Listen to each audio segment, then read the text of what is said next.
Assalamualaikum warahmatullahi wabarakatuh.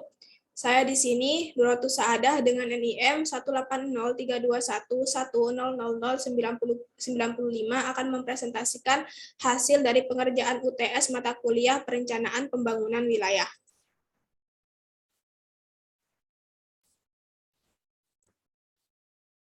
Di sini saya mengambil tema perencanaan pembangunan wilayah daerah Kota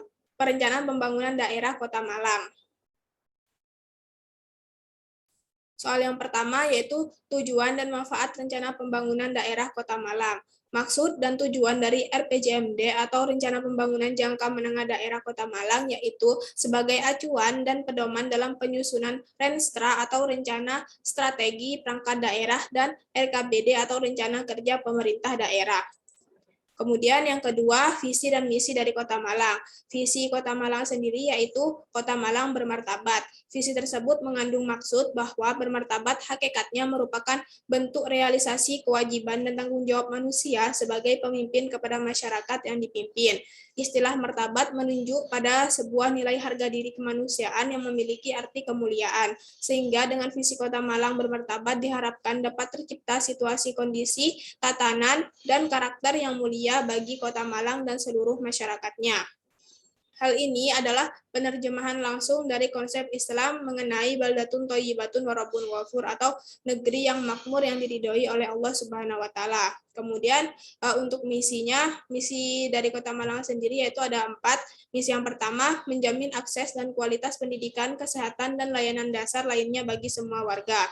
Misi ini dimaksudkan untuk pembangunan diprioritaskan pada peningkatan kualitas sumber daya manusia dengan meningkatkan kualitas, aksesibilitas, dan pemerataan pelayanan pendidikan dan kesehatan, serta meningkatkan akses pelayanan publik dasar bagi semua warga Kota Malang. Kemudian misi yang kedua yaitu mewujudkan kota produktif dan berdaya saing berbasis ekonomi kreatif, berkelanjutan, dan keterpaduan.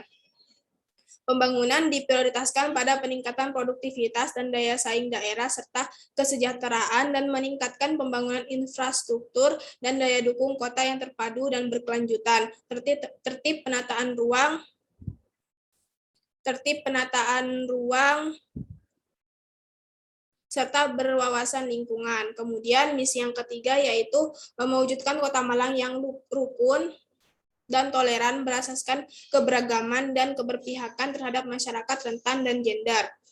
Penyelenggaraan pemerintah diprioritaskan pada peningkatan kerukunan antar umat beragama dengan menjunjung tinggi keberagaman budaya dan toleransi antar umat beragama dan perlindungan terhadap masyarakat rentan, penyetaraan gender, serta kerukunan sosial.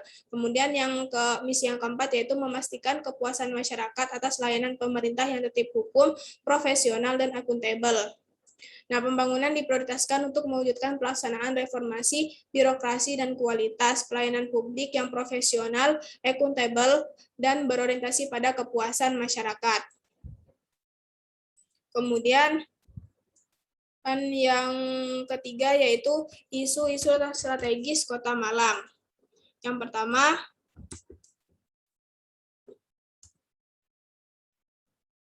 belum optimalnya pemerataan akses dan kualitas pendidikan, kesehatan, dan layanan dasar lainnya.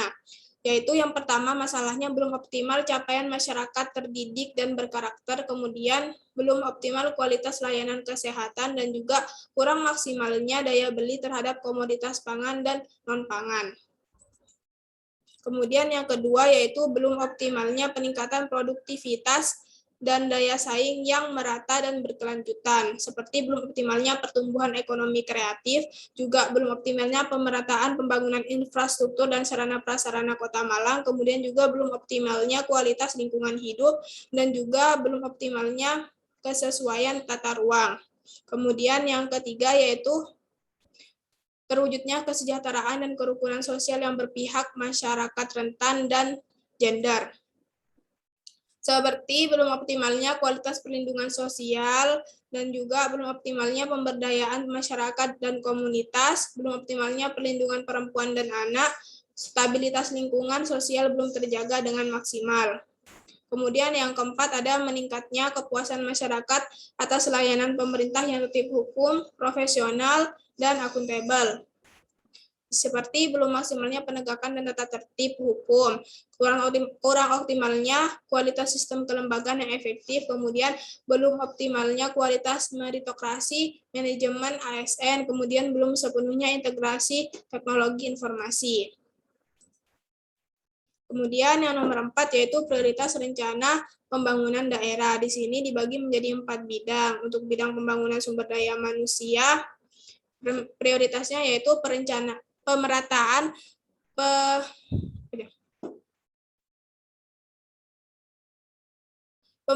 pelayanan pendidikan formal, kemudian peningkatan mutu dan standar pelayanan kesehatan dasar dan pelayanan kesehatan rujukan yang dapat dijangkau masyarakat tidak mampu, dan ketiga optimalisasi pembudayaan minat baca masyarakat. Kemudian prioritas di bidang ekonomi yaitu pengembangan sistem transportasi perkotaan yang unggul dan berdaya saing, kemudian pengembangan industri kreatif potensial Kota Malang, kemudian nomor 3 penataan ulang sistem atau saluran drainase yang terintegrasi dan holistik, dan yang keempat optimalisasi eksplorasi karakter dan identitas kota sebagai pengembangan destinasi pariwisata perkotaan. Kemudian yang ketiga di bidang pembangunan sosial yaitu prioritasnya yaitu yang pertama meningkatnya kesejahteraan masyarakat dan kerukunan sosial, dan juga optimalisasi penyiapan kompetensi tenaga kerja yang sesuai kebutuhan pasar tenaga kerja. Kemudian prioritas di bidang pemerintahan yaitu pembaharuan manajemen sistem kepegawaian secara profesional guna mendukung gerakan anti korupsi, budaya kerja, dan pelayanan publik yang prima. Kemudian yang nomor 5 yaitu perekonomian daerah. Selama kurun waktu tahun 2013 sampai 2017, perkembangan pendapatan Kota Malang berdasarkan komponen pendapatan diketahui penyumbang terbanyak dari dana perimbangan sebesar 56,64% tahun 2013 dan meningkat sebesar 61,68% di tahun 2017. Penyumbang pendapatan terbesar kedua diperoleh dari pendapatan asli daerah sebesar 20,84% di tahun 2013 dan meningkat sebesar 27,35% di tahun 2017. Penyumbang terakhir adalah lain-lain pendapatan daerah yang sah sebesar 22,52%, menurun di tahun 2017 sebesar 10,97%. Meningkatnya prosentase komponen pendapatan asli daerah dari tahun ke tahun menunjukkan kinerja keuangan daerah baik, karena semakin tinggi prosentase pendapatan asli daerah tersebut mengindikasikan kemandirian fiskal daerah Kota Malang. Kemudian yang keenam, pendekatan yang digunakan dalam penyusunan RPJMD Kota Malang merupakan pendekatan sektoral, di mana pendekatan sektoral ini merupakan suatu pendekatan kegiatan ekonomi di dalam wilayah perencanaan dikelompokkan atas dasar sektor-sektor seperti sektor jasa, pertanian, perkebunan, atau industri.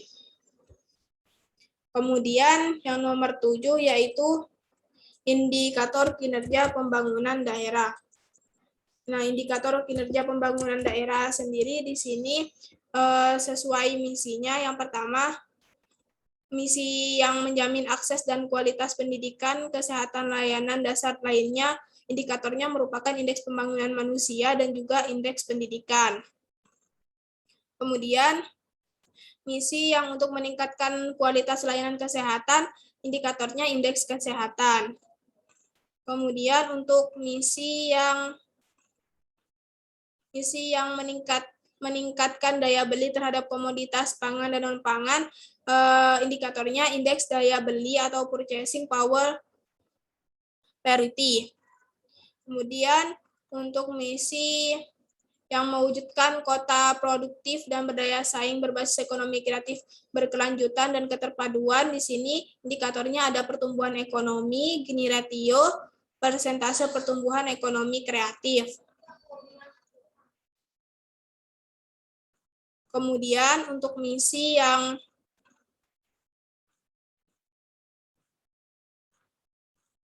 Untuk misi yang mewujudkan kota yang rukun dan toleran berdasarkan keberagaman dan keberpihakan terhadap masyarakat rentan dan gender, yaitu indikatornya ada angka kemiskinan, indeks modal sosial, kemudian persentase penurunan PMKS, dan juga indikatornya ada indeks pembangunan masyarakat, indeks pembangunan gender. Nah, untuk misi yang memastikan kepuasan masyarakat atas layanan pemerintah yang tertib hukum, profesional, dan akuntabel, di sini indikatornya ada indeks reformasi birokrasi, kemudian persentase perda yang ditegakkan, nilai sakit, opini BPK, maturitas SPIF, kemudian rasio PAD.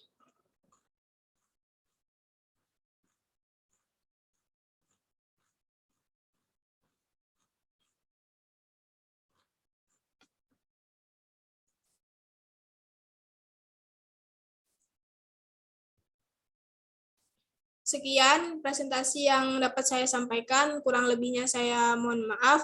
Wassalamualaikum warahmatullahi wabarakatuh.